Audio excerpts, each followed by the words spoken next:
Welcome to this week's Fireside Chat with Jesse. I'm joined today by Josh Power, founder of Golden Capital. Thanks for joining me, Josh. Hey, Jesse, really appreciate your time and having me on, man. Appreciate it and ready to lock and load here. Let's make it happen. It's I love your energy. Looking forward to having you on the program for a little while. Was glad we were introduced by John Sokol a few months back, and excited to kind of hear your story, Josh. But we'll just jump right in. For those people who haven't had the pleasure of meeting you, do you mind just kind of introducing yourself and your career in equipment finance? Yeah, appreciate that. Well, I'm a Kansas boy. I live here in Overland Park, Kansas, with my girlfriend Macy. But I'm currently the managing partner and owner and founder of Golden Capital. We were established about 3 years ago. We are more or less a generalist in the equipment financing space, but our motto is you find it, we finance it, trying to make it as easy as possible. But I like to say we're slinging paper. So we finance anything that holds value, but typical industries we focus in construction, agriculture, manufacturing, strong collateral we try to go after. And then we offer a little bit of working capital on the side as well. But yeah, we're slinging paper. You find it, we'll handle the financing. Pretty straightforward. Perfect. And how did you get into the industry, Josh? So actually, I was given an internship through a local lender here in town. I think I was right around 19 or 20 years old. I'm also a graduate in the University of Kansas, so Rock Chalk Jayhawk. A little bit of tough times in March recently, but I'll leave that at Oh that. no, man, you might be losing a coach too. There's a lot. We could have a whole podcast on that, so don't get me going. So But I'm diehard KU disappointed. fan. I'm disappointed I didn't have my West Virginia mug in here, but it didn't even make Big 12's a fireball of a conference. But yes, mom and uncle were KU graduates, so diehard Rock Chalk in my blood. To answer your question, yeah, I was given an awesome opportunity through a local lender as an internship while I was still at the University of Kansas. And that was kind of weird times too with COVID uncertainty and all that. But anyways, did my internship and somehow stumbled into a couple big opportunities. And then when I graduated, I was blessed enough to be offered a full-time position as a sales rep at the ripe age of 22 years old. So really kind of fell into it. I really like sales, really like talking to people, and obviously trying to help businesses. So they offered me full-time. From there, I did what I could do, made my way up the ladder, and then decided about 2.5, 3 years ago to step away and give it a shot on my own. So a lot of ups and downs, as you can imagine. no, it's fantastic, and I love the entrepreneurial spirit. I mean, it took me what 16 years to realize that I guess to go out and take a shot on your own. So Yes, at least you got there. At least you got there before I did. I I'm did. not going to sit here and sugarcoat it. That first year was pretty rocky, up and down, burnt through quite a bit of my personal savings. Wasn't sure if it was going to work, a lot of late nights. But after 2.5 years, we're green and I can't complain, living the dream. Fantastic. It's fantastic. And then just trying to walk through. So 22 full-time job. I knew to just give you a call list and be like, here you go, kid, or were you in a certain segment? Walk Yeah. me through that. So honestly, it was more getting thrown into the flames, right? Can you do it or can you not, right? Can you sell? If you can sell, great. Let's figure this out. And I think that's where the internship kind of snowballed. As I mentioned, I was somehow able to get some big opportunities while I was an intern. I think that showed that I have potential to be able to do this. Then to answer your question, yes, cold calls, walking in places, showing up at conferences, shaking every hand, shaking the bush, just trying to find leads that, it's a very competitive industry. So it can be hard to differentiate yourself and get some of those vendor originated deals, truly. Absolutely. And then this is going to go down a different path here. So I apologize. But, No worries, no worries. the enthusiasm that you have and the work ethic that you have, that's something that AI can't match, right? I think that's one of the hotter topics now where I'm sure you're leveraging it just like I am on a daily Yes, basis, sir. but it's more of a how do you do more with the time that you have? To make a good sales rep, you still need to dial, you still need the handshake, you still need to walk Hmm. in. Hmm. I just wanted to kind of throw those talking points at you real quick and just kind of get your thoughts on this. Oh, I love it. I love it. So we are very big on AI. Obviously, I think there's a right place to use it and a wrong time to use it. My examples for that would be transparently, I do suffer a little bit from dyslexia, actually. So some of those little finite stuff proper punctuation, grammar, the little things that you really don't even think of that really slow someone like myself down. So I use it personally for refining emails, obviously data entry, all the stuff that is just nitpicky, typing, needs to be the right number every time. I utilize AI all the time and on those small stuff that really has helped me get to that next level. And I think if you're in the industry right now and not utilizing AI,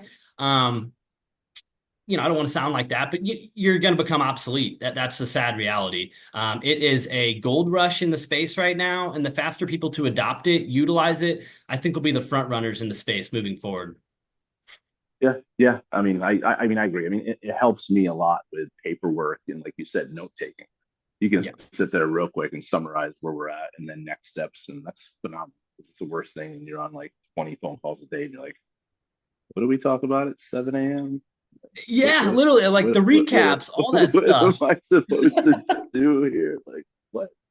So it's huge, and like if there's more sophisticated emails, then I'll sit there and I'll leverage it a little bit. But I have to go in and prompt and be like, "No, Claude, Jesse eyes it, okay? Like I'm not a robot. Stop with the M dashes. I would never say You that." get it. Like, Hmm. or Hmm. when I receive and you'll start getting a lot of these as a business owner when people start soliciting you and you're just like, "Do you have any clue like what I do? Like I don't need financing." Like let's No, get this literally. I right. get these. I'm like, do you even like read what I do? Like, this has no relevancy to me. But I don't think that's here or there. But I think you'll get a kick out of this. Something I use AI for every day, and my friends would laugh at me, but I am huge on talk to text. I mean, I'm barely typing, so I feel like my mouth moves fast as my fingers. So I'm talk to texting an email. Saying the email, throwing it through AI, just saying refine and then sending it out that way because I feel like I can talk through 5 6 emails before the time I can type something through. So just the time it's saving me is unbelievable. Yeah, I need to figure out a better way to do prompting through Yeah, text, through we talk to need to text call as opposed to we need to call our guy RJ. That's what I'm uh, thinking. RJ is great at it. He's getting better at like making it more for layman's than just diving right in.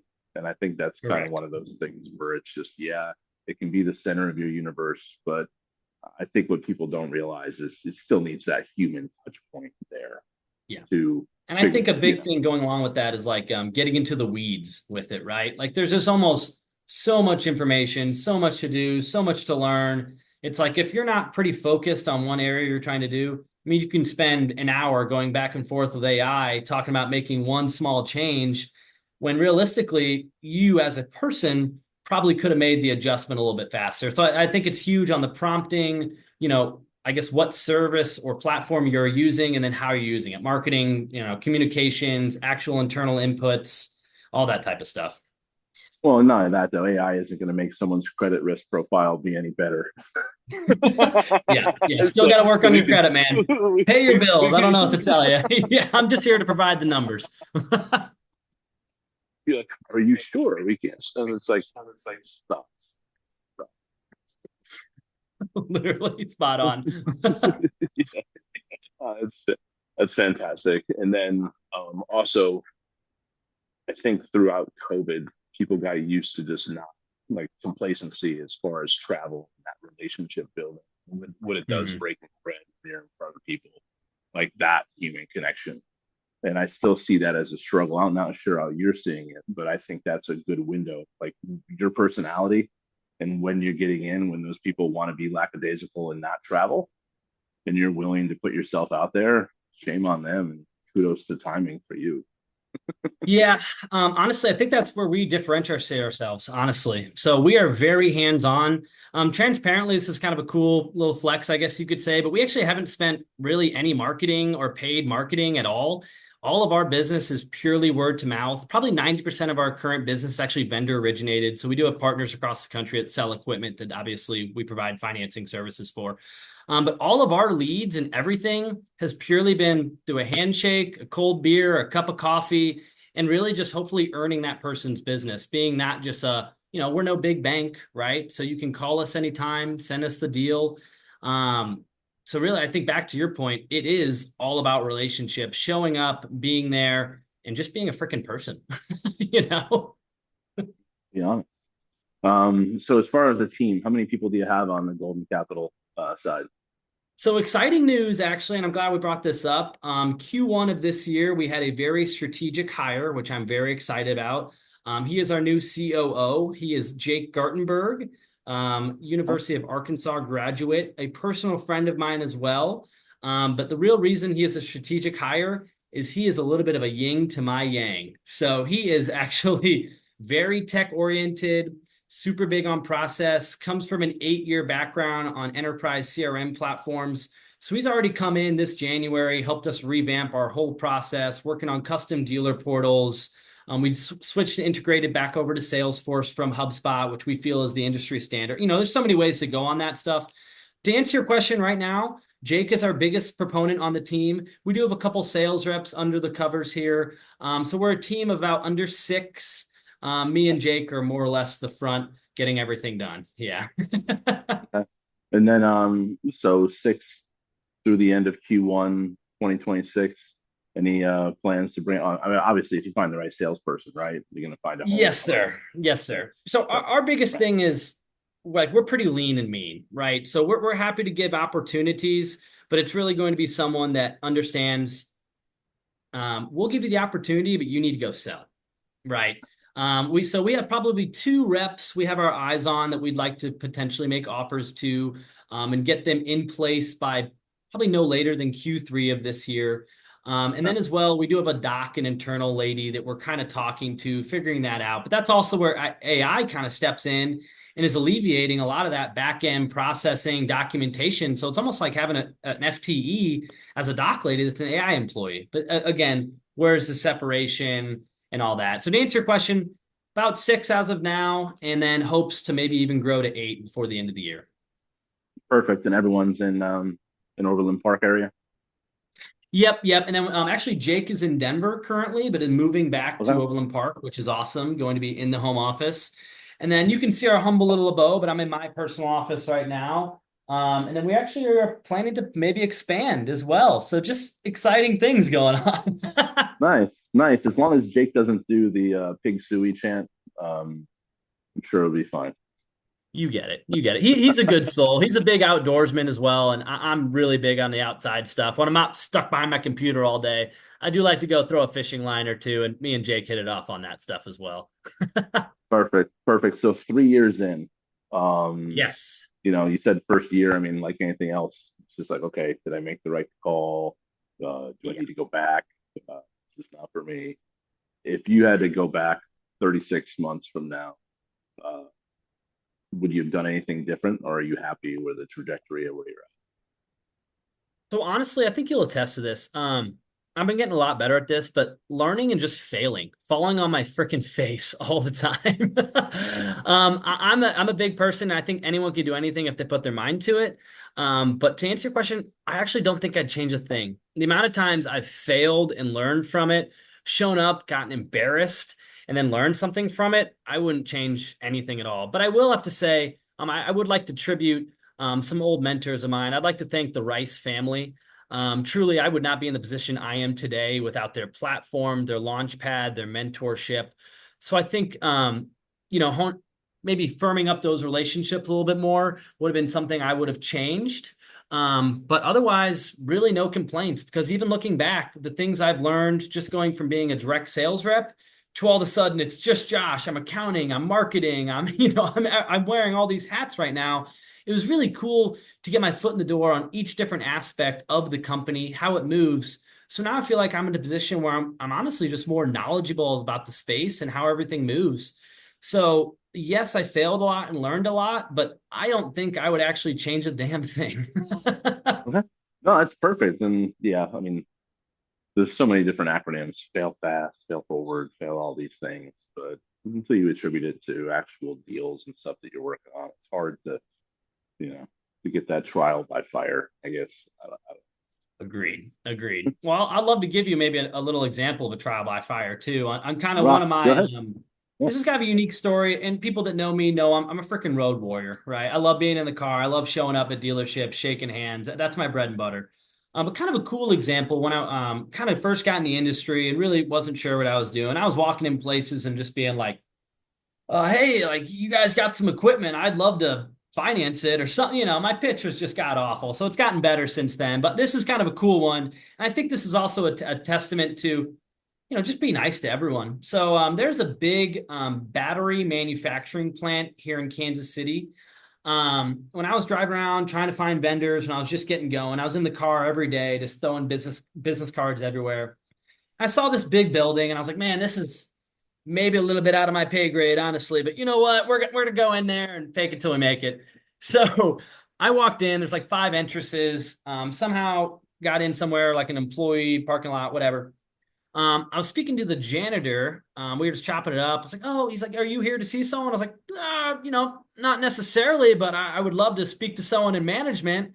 And the janitor was like, "Well, I'm not really sure, but if you want to come up to the elevator on the C-suite level, like maybe someone up there can help you." And I was like, "Oh my God, great!" Because honestly, the elevator was locked. I was already trying to go up this thing, so.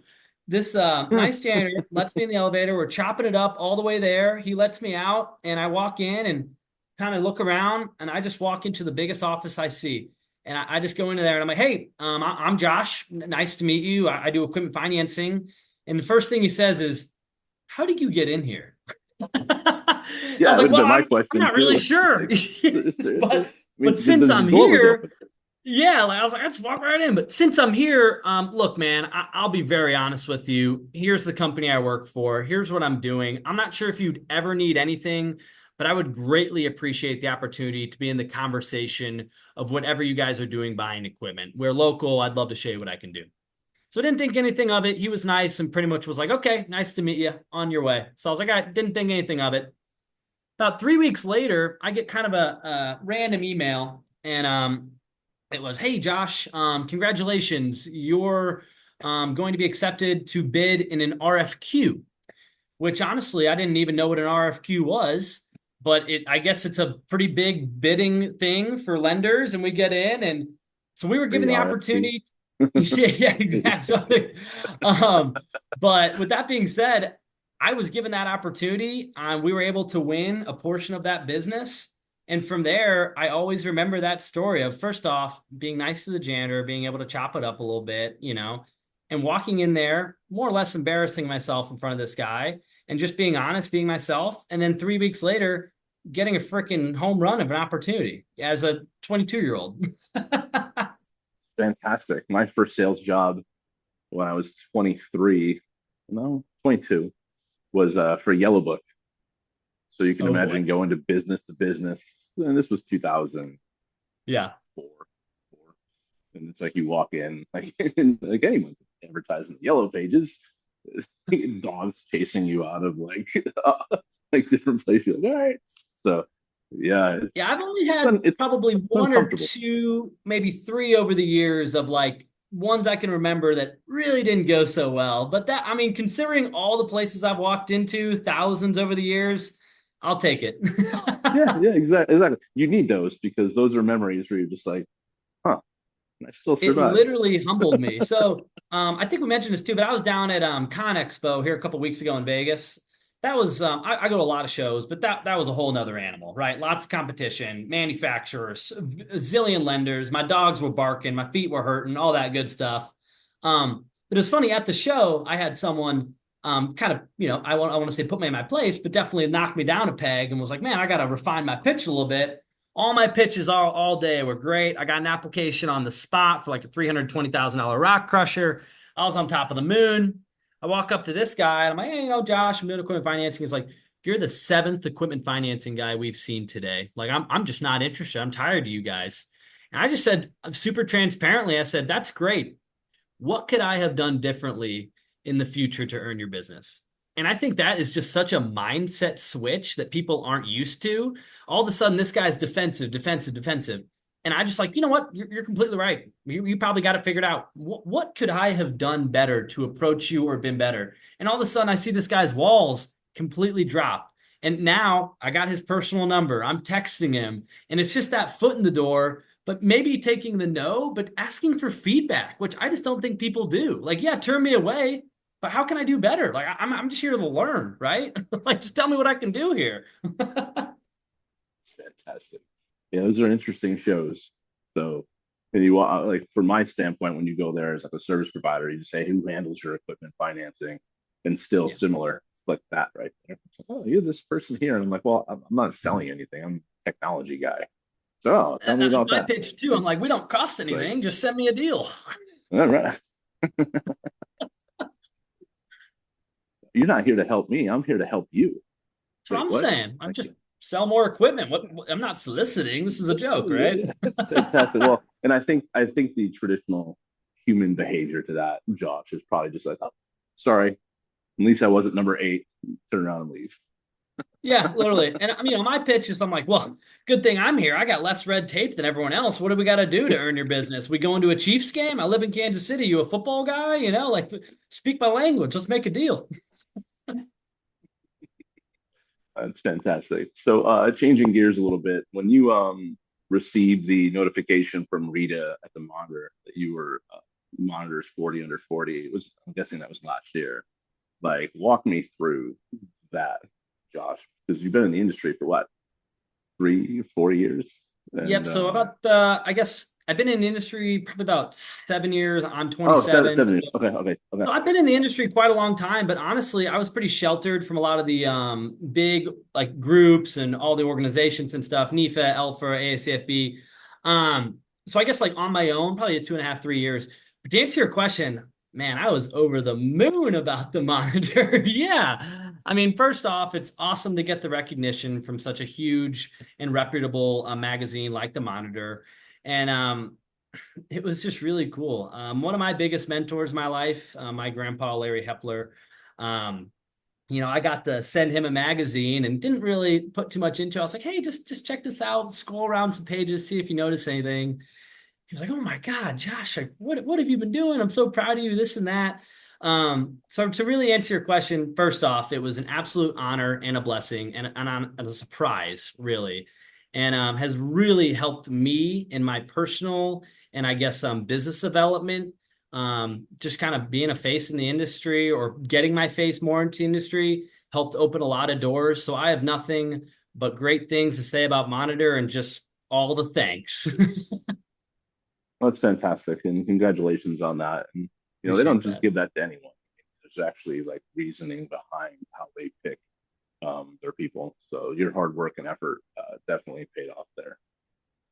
Appreciate that. Well, I'm just glad they didn't waste a nominee. I was very privileged, so thankful to say the least. I'm going to go on something you just mentioned there. So, kind of industry relationships, and you being the face of an organization, kind of like the people how we were introduced to John. Like, walk me through kind of what those relationships have meant to you this early in your career. Yeah, so honestly, I'd like to give a big shout out to NIFA, National Equipment Finance Association, and then as well the AACFB. Both those platforms were super, super beneficial for me, just kind of learning about the industry. There are so many talented, smart, and capable individuals in this industry that it blows me away. So every time that I've had a question, needed a resource, those foundations have been everything and more, connecting me with people that can help. And then I think that also touches to the industry as a whole. I think if you're willing to ask, be open to criticism, everyone's really willing to help you. And it has been mind blowing to say the least. I think everyone in this industry I've talked to, been acquainted with, has been nothing but nice, helpful, and just wants the best for it seems like everyone in the industry. And I think you probably know this too. It's $1.5 trillion industry. There's lots of competition, but there's also plenty of it to kind of go around. So it doesn't really feel like people are butting heads, but more willing to collaborate for the greater cause, which is in turn helping business owners across the country get the financing they need to grow their business, right? Yeah, you hit all the nails on the head in regards to why it's been going on 21 years for me here. So My man. it's definitely collaborative. You have what, competition, friends, competition. You're going to lose some deals to them, and you're going to give them a hard time and be like, really, really, that's what I'm you like, did to man, you structure beat me this one. on half a point Like, here. You're kidding, like right? that Like, this one, is that ridiculous. that one. Okay, I'll see you on the next one. But it's funny. I can't tell you. I can list off probably 5, 10 people on my hand that I text or email weekly that I've met in this industry that have been just such mentors and really proponents in getting me to the place I'm at. So just thankful for everyone in this industry, honestly. That's perfect. And then I guess going back to your internship Yes, in sir. Kansas City, how did they find you coming out of KU? Was there a job fair that they found you at, or No, did you just apply honestly, for? so this was a family connection. My grandpa, who I mentioned, my mentor, Larry Hepler, was actually really good friends with Larry Rice, another owner of the company I worked at. So literally, it was just a general internship. I decided I wanted to come in and learn, and kind of shadowed behind Larry a little bit, and realized, man, this slinging paper thing is kind of cool and fun.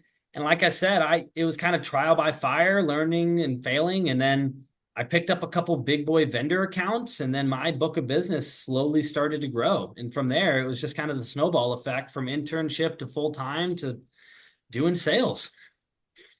It's fantastic. And then, you have to take that enthusiasm to the Kansas Business School at some point. I Yeah, just did actually, a, that's funny. I think I'm actually going back here April something, but I'm going back to do the job fair. That I got an email and they asked me to come give some words. So I'll actually be going back to the B school here in April to talk about. well, I might have to introduce you to Stephanie Fisher from the ELFA.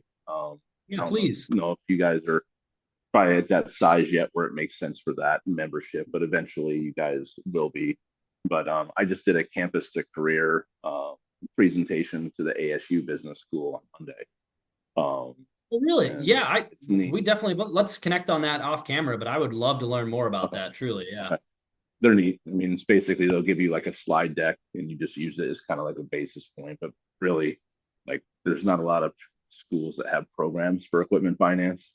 So Agreed. people Yeah. really just kind of fall into it. So it's Completely. nice when people in business schools can understand where it's like, no, this is a really good, like you said, it's 1.2 trillion dollar industry.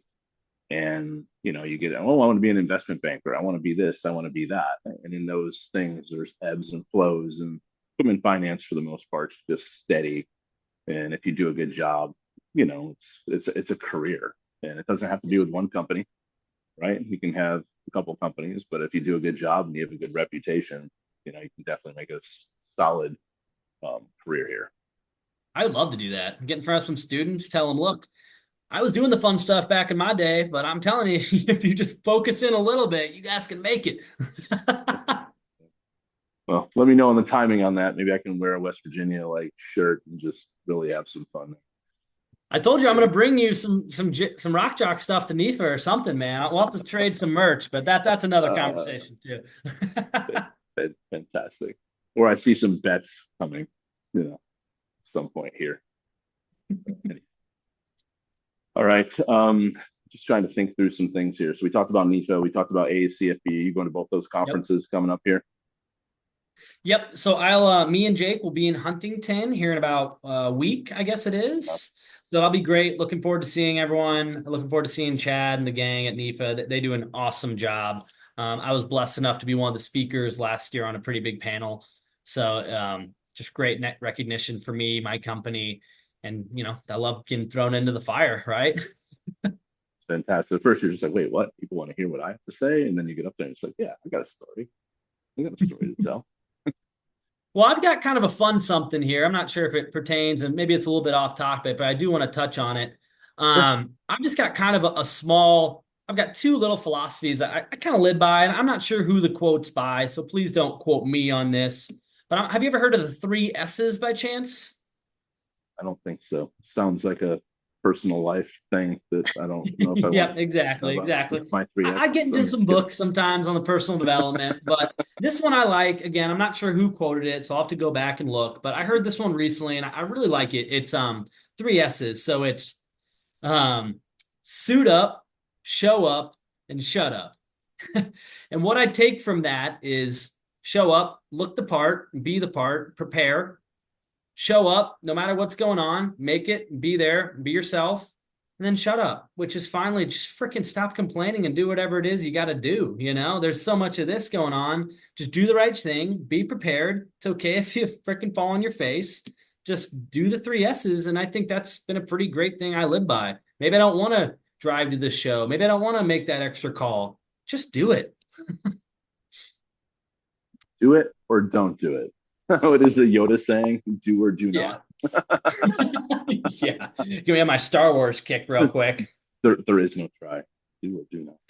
And then I've got another one that I'd like to quote one of my coaches growing up, actually. I'm not sure it's necessarily quotable or not, but this one's always stuck with me, and I bring it to every aspect of my life I do. His name is Coach Hoopaw, call him Coach Hoop.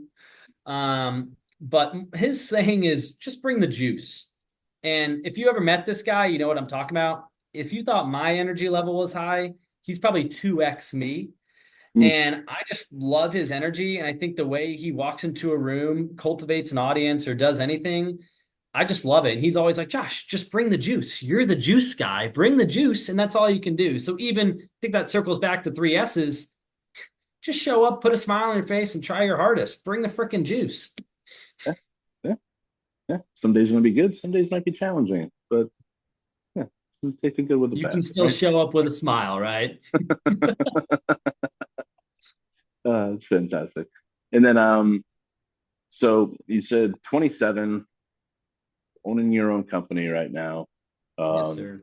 Girlfriend in Kansas City. What do you like to do outside of work? I'm sure you're only Yes, working sir. So I've got an 80, awesome 80, rock. 80 hours a week, right? Is that sure you're Yeah, if I leave the office, right? And it's a lot of late nights.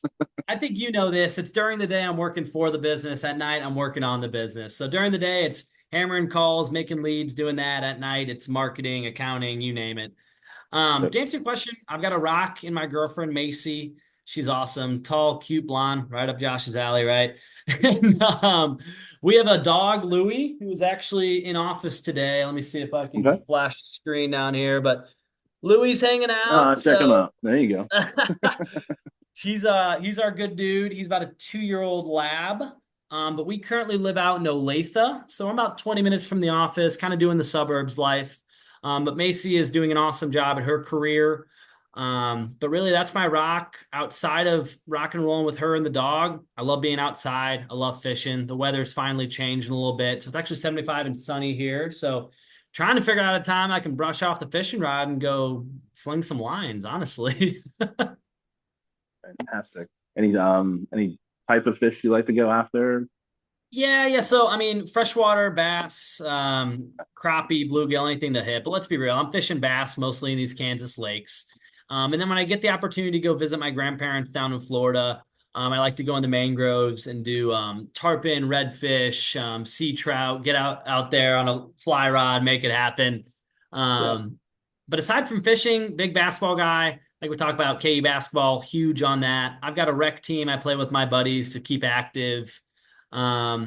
And realistically, when I'm not at work, I'm trying not to look at screens. I am big on like, let's just put that stuff up. I don't need to be doom scrolling. I'm on my computer all day, every day. So when I'm off work, I really just try to disconnect. Don't blame you. It's good for your mental health as well. Yeah.